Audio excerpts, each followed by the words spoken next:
Bueno, arranquemos de una vez con esto.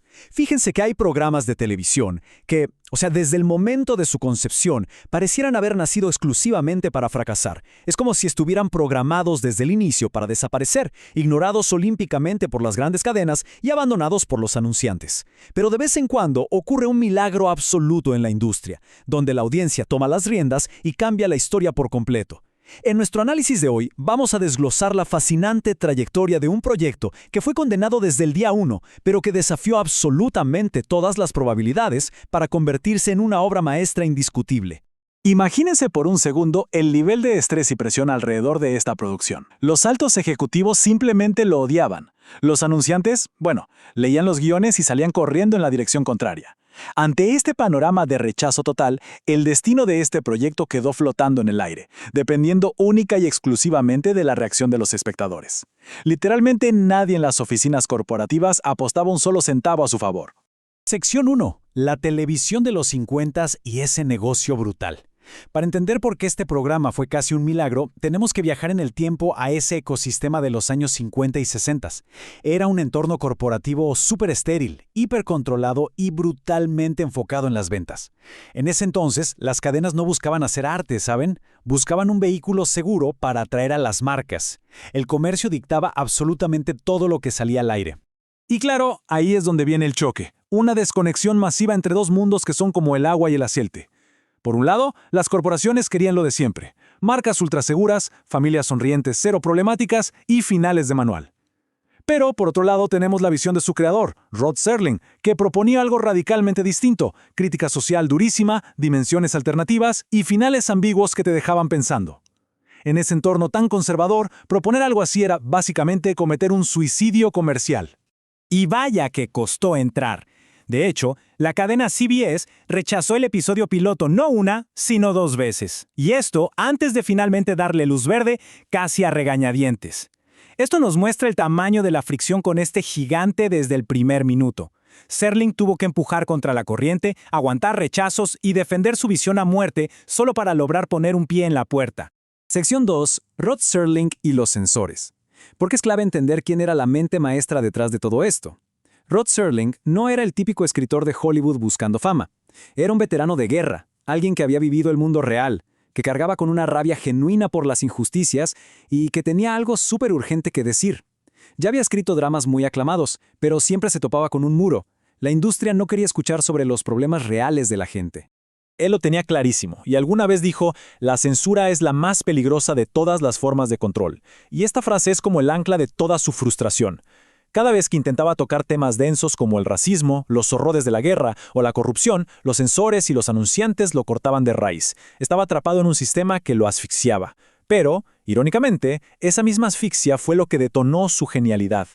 Para saltarse ese control se inventó una estrategia brillante, un verdadero caballo de Troya. Ojo, Serling no eligió la ciencia ficción porque fuera fanático de los platillos voladores, para nada. La usó como el disfraz perfecto. ¿No le dejaban hablar de racismo en una ciudad de Estados Unidos? Bueno, entonces escribiría sobre conflictos en un planeta alienígena. ¿No podía criticar la guerra actual? La ponía 1000 años en el futuro. Fue una forma magistral de pasar sus mensajes de contrabando en las narices de los ejecutivos. Sección 3. La batalla contra la cadena. Ahora pasemos a las salas de juntas de la CBS. Porque a pesar de este tremendo camuflaje, cuando presentó formalmente el concepto de la dimensión desconocida, no hubo aplausos, hubo un pánico tremendo. La resistencia corporativa fue monumental y ahí arrancó una verdadera batalla campal. Fue un sabotaje en toda regla, sistemático. A los ejecutivos les aterraba lo impredecible que era. Como cada episodio era un mundo nuevo, era imposible venderlo con la clásica lealtad de marca. Obviamente los grandes anunciantes dijeron, no gracias, paso, ante historias de gente perdiendo la cabeza. Así que la cadena hizo lo suyo. Arrinconaron el show en el peor horario posible y le cortaron el presupuesto a menos de la mitad. Prepararon el escenario perfecto para que fracasara rapidísimo y sin hacer ruido.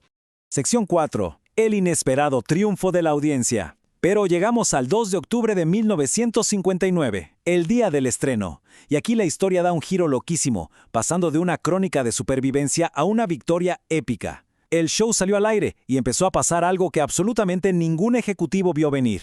Fue tan simple como esto. La gente no cambió de canal. Se quedaron atrapados. Y lo peor para los ejecutivos es que al día siguiente todos estaban hablando de eso. Acuérdense que estamos en una época sin internet, cero redes sociales. El boca a boca en la oficina, en la escuela, alrededor de la máquina de café, ese era el algoritmo definitivo de la época. Todos preguntaban, ¿viste lo que pasó al final de ese programa anoche? Y el resultado fue un gancho al hígado de la cadena, 20 millones. Para el final de su primera temporada ya tenían a 20 millones de personas pegadas al televisor cada semana. Con esos números rompiendo récords, de repente los anunciantes que habían huido empezaron a rogar por volver. Y, curiosamente, a la CBS se le quitaron las ganas de cancelar el show. Un éxito rotundo e innegable. Sección 5. Un legado imborrable. Entonces, ¿por qué seguimos analizando este fenómeno hoy, más de 60 años después? A ver, La Dimensión Desconocida sobrevivió 5 temporadas, cancelaciones, revivals, de todo. Pero ninguna versión moderna capturó la magia del original. Y es porque la serie de 1959 tenía algo que simplemente no puedes comprar con millones de dólares. Una urgencia genuina y cruda por decir la verdad. Rod Serling escribía con una rabia que se notaba, metiendo problemas reales en esa envoltura de fantasía. Si lo analizamos bien, cada episodio era en realidad una profunda pregunta filosófica disfrazada de entretenimiento para el fin de semana. Como por ejemplo, ¿qué tan lejos llegaríamos todos nosotros solo para sobrevivir? ¿O cuál es verdaderamente el precio de la conformidad? No eran temas ligeros, para nada. Exigían que nosotros, como audiencia, confrontáramos el lado oscuro de la sociedad. La escritura era atrevida, te volaba la cabeza y te obligaba a navegar por dilemas éticos durísimos en pleno horario estelar. Al final, la pregunta central siempre rondaba en ¿qué nos hace humanos? Y con esto, Serling le demostró a toda una industria corporativa que la audiencia no es ingenua. El público es inteligente. Y en el fondo, anhelamos desesperadamente ser desafiados, empujados mucho más allá de esos finales felices de cartón que las marcas creían que necesitábamos. Y fíjense que ese ADN sigue vivísimo en lo que todos vemos hoy. Hablamos de bombazos como Black Mirror, The Boys, Severance, todas estas series súper aclamadas por su crítica social oscura le deben su existencia a esa batalla de los 50s. La Dimensión Desconocida fue el rompehielos, pavimentando el camino para que la televisión actual no tenga miedo de incomodar. A pesar de todo este impacto monumental, hay un detalle un poco melancólico en esta historia. Rod Serling falleció en 1975. Él nunca llegó a ver cómo su show trascendería hasta convertirse en una obra maestra estudiada en las universidades. Él simplemente era un tipo con una enorme necesidad de decir algo que importara, y tuvo las agallas de encontrar la forma perfecta de hacerlo, con todo el sistema en su contra. Así que para ir cerrando nuestra exploración de hoy, la próxima vez que una serie los deje dándole vueltas a la cabeza horas después de verla, recuerden todas las batallas que se pelean detrás de cámaras. El valor de defender una visión creativa no tiene precio. Entonces, ¿qué obra actual creen que está peleando esa misma batalla hoy y merece ser recordada en el futuro? Piénsenlo, porque la historia de la televisión se está escribiendo en este preciso momento.